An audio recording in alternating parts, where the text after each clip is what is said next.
everyone. Hope you're all staying safe and well. Welcome to the big match preview show today. We're having a look at the game against Sheffield United at the Etihad on the 30th of January 2021, a 3 p.m. kickoff. There you go. They used to be quite rare, these things, didn't they? But we've had a few more. Not that it makes much difference to us now, does it? Apart from obviously an early afternoon kickoff, it doesn't make any difference us getting to the ground anymore, does it? But there you go. It's on Sky Sports, this one, so if you want to watch it on Sky Sports.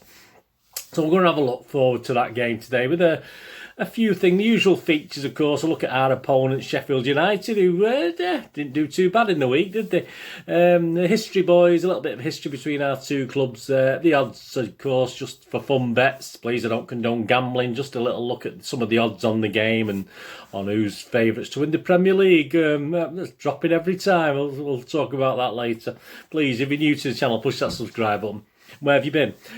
Please push the bell notifications if you enjoy these. Anyway, it's fantastic. We're trying to get to 700 by the end of February, 700 subscribers. I'm on 640-ish as I'm doing this, so please, any help you can get. And if you tell your City following friends about this channel, and there's lots of stuff on there. If you check the playlist, City history, City present, City game reviews, City game previews, quizzes, lots of different things. Programme watch, where we look at teams' programmes that they're producing, but which we're not. So there's tons of stuff on there.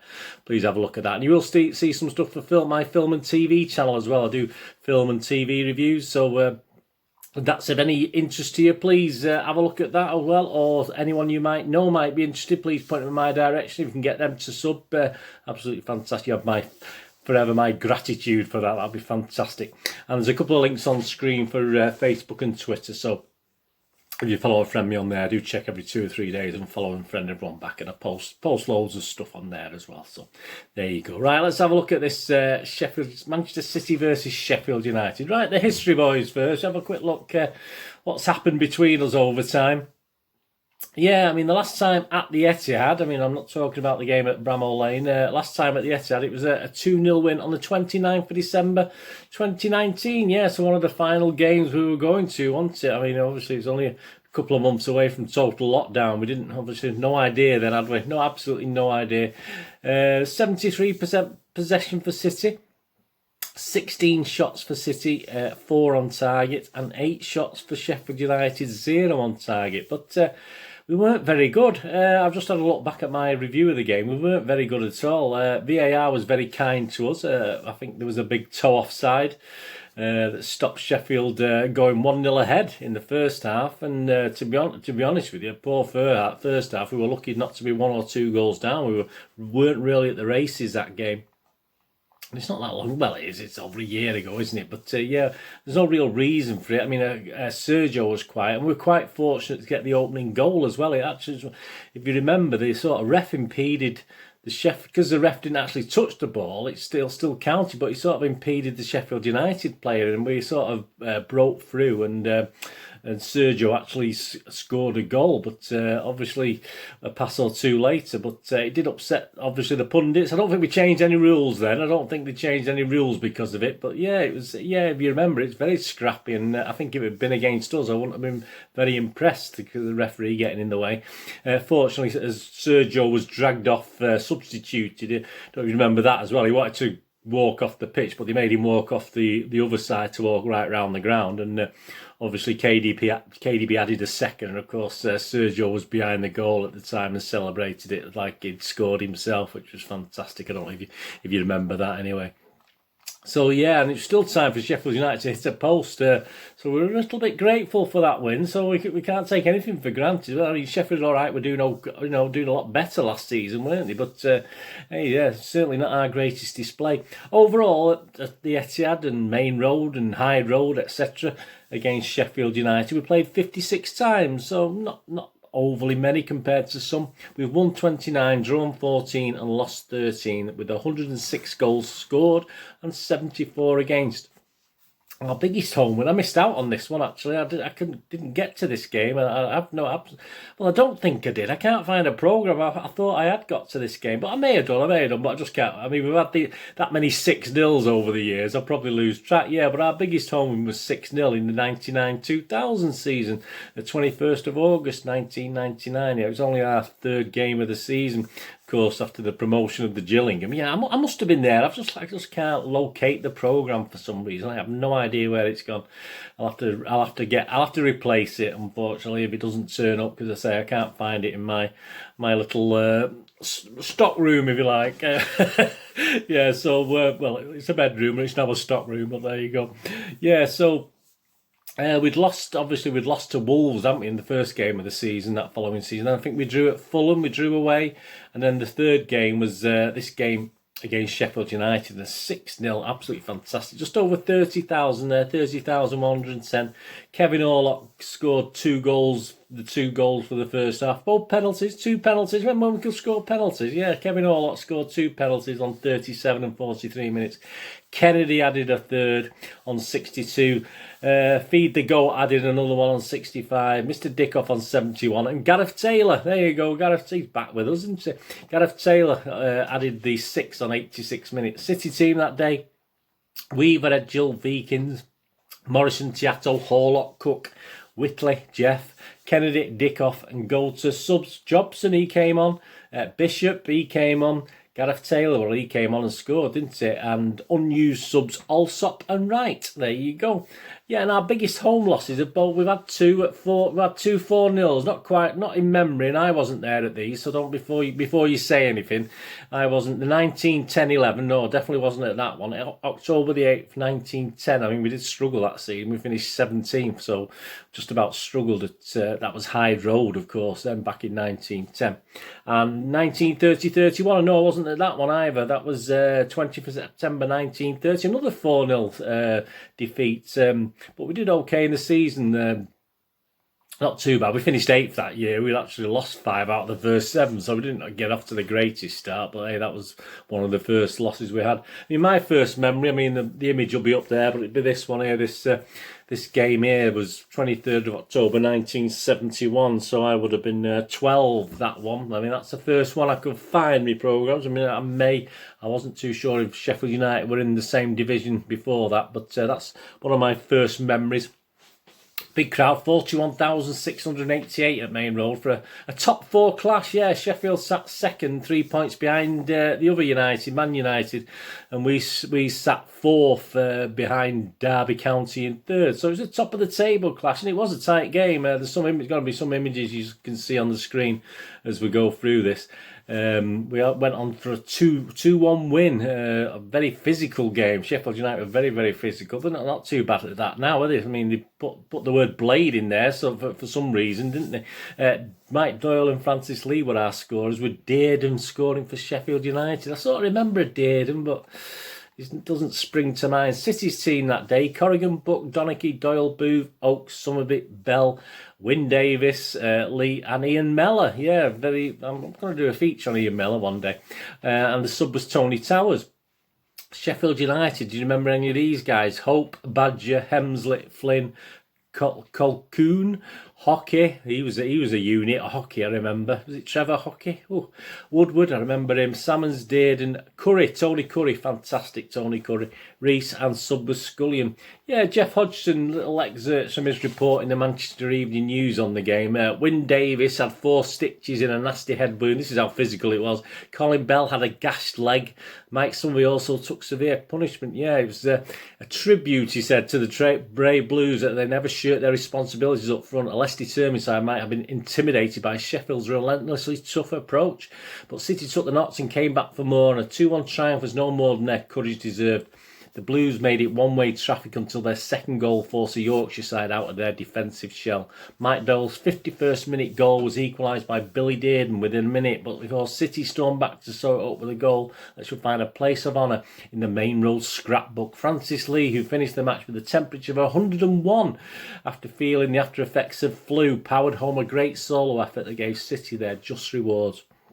This was no one-man super show from City. They had plenty of heroes to share the merit ratings, with Colin Bell thriving on the responsibility of taking over the captaincy and young Ian Mellor leading the way in attack. And when it came to dealing with the menace of Sheffield's quick counter thrusts Alan Oakes in spite of his long layoff, and Tommy Booth turned in workmanlike performances. There you go. So a good team effort. Yeah, I'm glad I had that report because I want to remember. I want to remember that. I'm sorry, I've no chance. There's been some great images on there. We've had Doyle and Booth challenging the Sheffield United goalkeeper.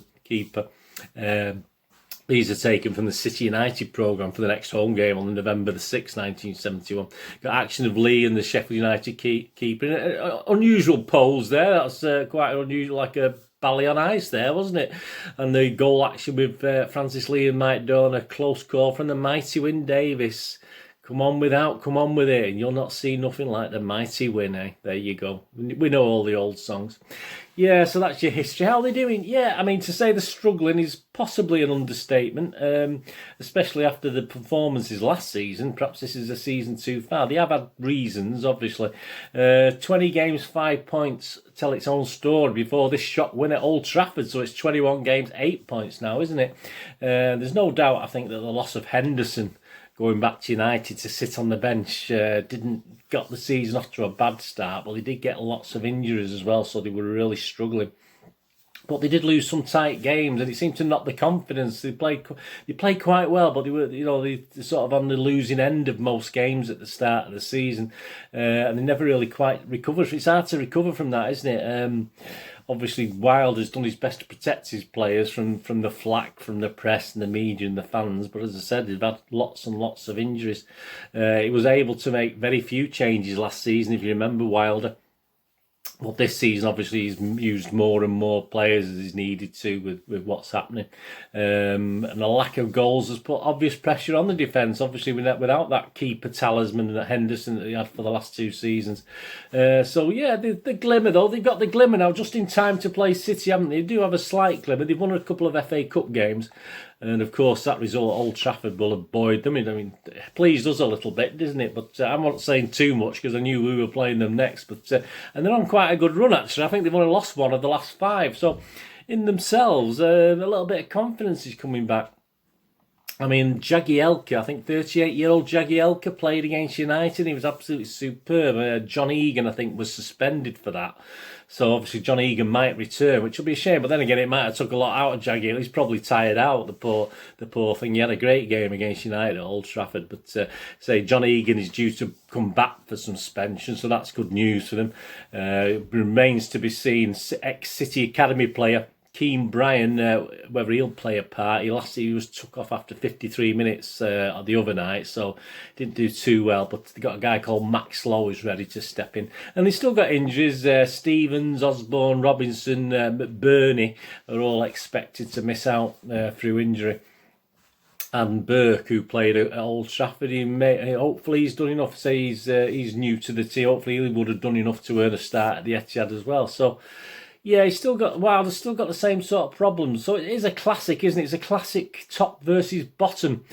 Obviously, the other night it was second versus bottom, wasn't it? But hey, there you go. It's a classic top versus bottom. It was a tough win at Bramall Lane. You'd think we'd talk a little bit about the Bramall Lane game. I mean, it never looked as though we'd draw or lose that, to be honest with you. I mean, it took a worldy goal from Mr. Walker, didn't it, to actually give us the win. But it wasn't easy, and they weren't playing well then. I mean, obviously, they were really in a slump then when we were at the start of a slump then when we played them with injuries, etc. So, as I say, I don't think Pep's going to take too many chances with us. I think the team's going to be quite strong. I think we've got, is it Burnley away next in the week? So I don't think he's going to take any real chances with us. I hope he doesn't take any chances because I don't think we can underestimate it. I don't think Pep will. I don't think Pep will take Sheffield United for granted.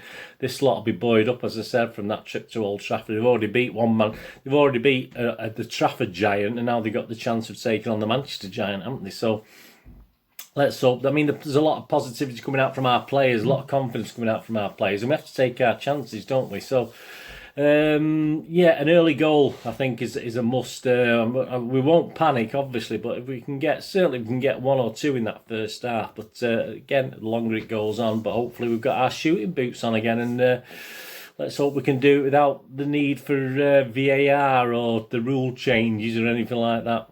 Yeah, my 11, for the game. Again, based on the fact of what I know at the moment, I don't think we've got Sergio back yet. I know Aki's not back yet, is he? So I think he'll go strong. So I'm going with this. If we get 8 or 9 of these right, I'll be quite happy. Obviously, Ederson, Walker. I think Walker will play because it's Sheffield United. I didn't put him in at first, but then I thought, no, perhaps he will, because obviously he seemed to raise his game. That was his best game of this season, was against Sheffield United. But I did my player rating stats the other day for the half season. So yeah, I mean, it'd be daft not to put Walker in. Really, I think he will do that and perhaps play Cancelo on the left again.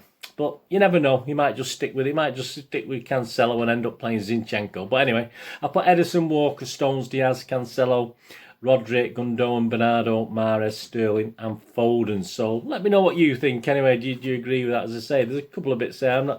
Mahrez might not start. I don't know. It's just... I'm going with 8 or 9 of those. I should be right on anyway. As I say, I think he'll go strong. The match officials for the game. With no female Lionel this week, so we're all right. This is. I did actually mention she's. Did I say she'd made a sort of been quite good against us, didn't I? So I probably put the hex on her, didn't I, for the game the other night. Got David Coote though as a referee. We don't have him much, I don't think, do we, as referee? His Lionels this week are Lee Betts and Nick Hopton. Fourth official is Jonathan Moss. He'll probably have his chair to sit in while he's doing it, won't he? On VAR, we got Martin Atkinson with Peter Kirkup as his assistant. So there you go. Score prediction, yeah. I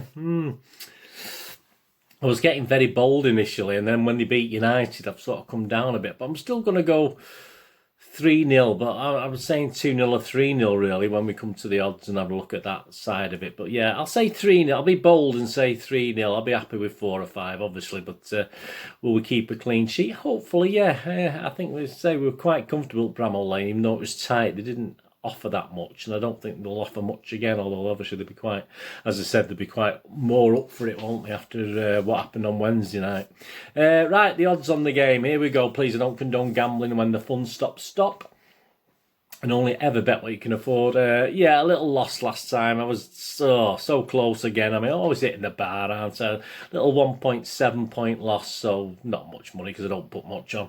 And if I'd had another corner, we would have made a nice profit. But I've just lost on the corners, as you know. I put over 11.5, and it was exactly 11 corners. If there'd been 12, I would have been okay. I would have been a nice profit. But hey, that's how it goes. As I said, just for funness, just for an interest. So there you go. Just makes me look at when I was quite excited to see how many corners. I don't add them up while the game's going on, but I thought, there's been a few corners. And obviously, just to look at the stats later, and but it's just a little bit of fun, just a little bit of interest, isn't it?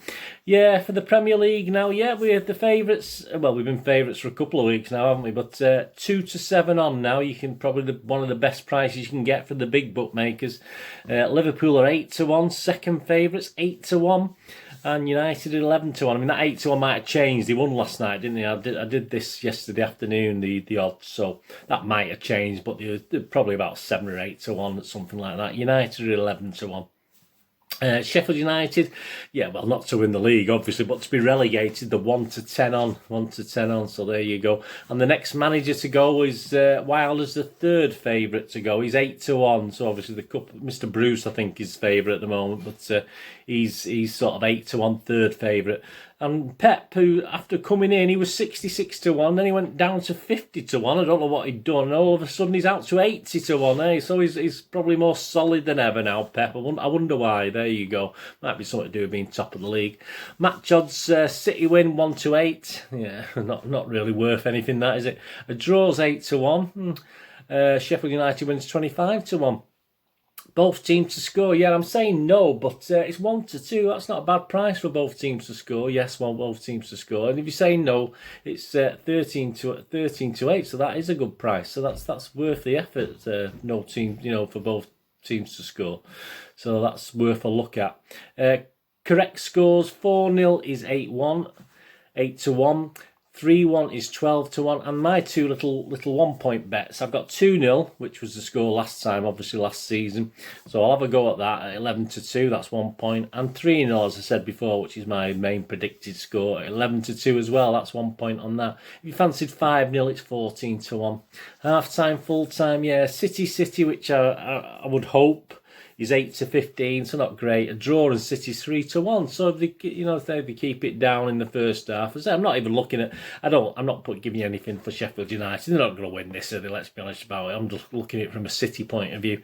Anytime goal scorers, yeah, nothing fantastic there. You got 5-6 Sterling, Foden 5-4. Mahrez 11-10, Gundogan and Torres are 6-4, Bernardo's 13-5, so not a lot of value in there. If you fancied Walker to score again against his old haunting ground or hunting ground, 14-1 you can get on Walker. Under over goal market, yeah, under 3.5 goals in the match is 4-6. So you think 2 or 3-0 or 2-1 or 2-0, that's not a bad price. Under 4.5, so that for the bookies are sort of thinking it's not going to be high scoring. This one is 2-7, so I sort of agree with them on that one, to be honest with you. But if you go for the over 2.5, so 3 goals or more in the game, that's 1-2. So I'm going to have a couple of points on that. It's only a little bit of, say, it's not much, is it? But I nearly went 5 points on it, but I'll just put a couple of points on a 1-2 on.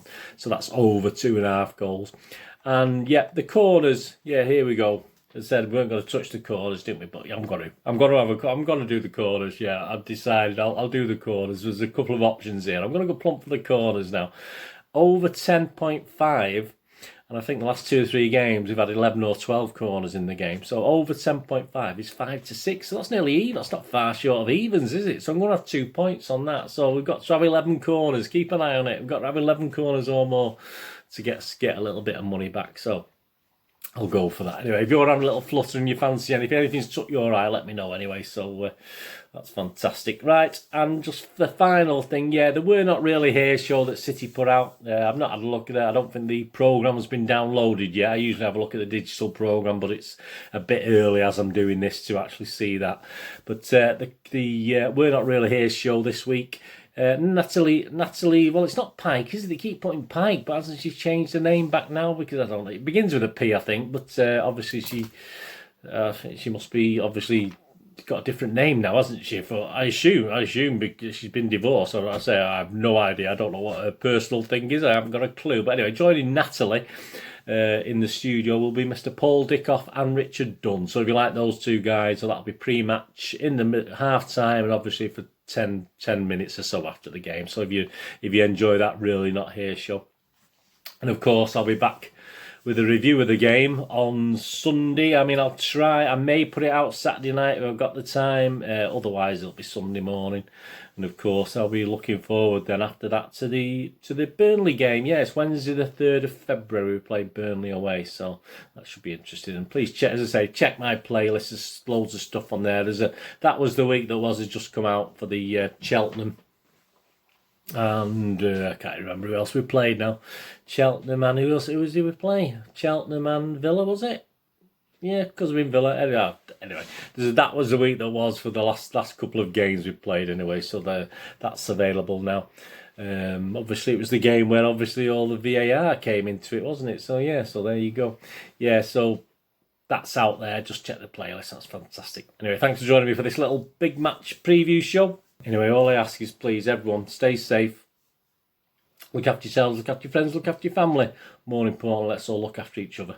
So you join me again here on the Citizen channel, or perhaps you flit across to my film and TV channel, whatever it is. All I ever ask of you is please stay safe, Blues. Thanks for watching. Bye for now.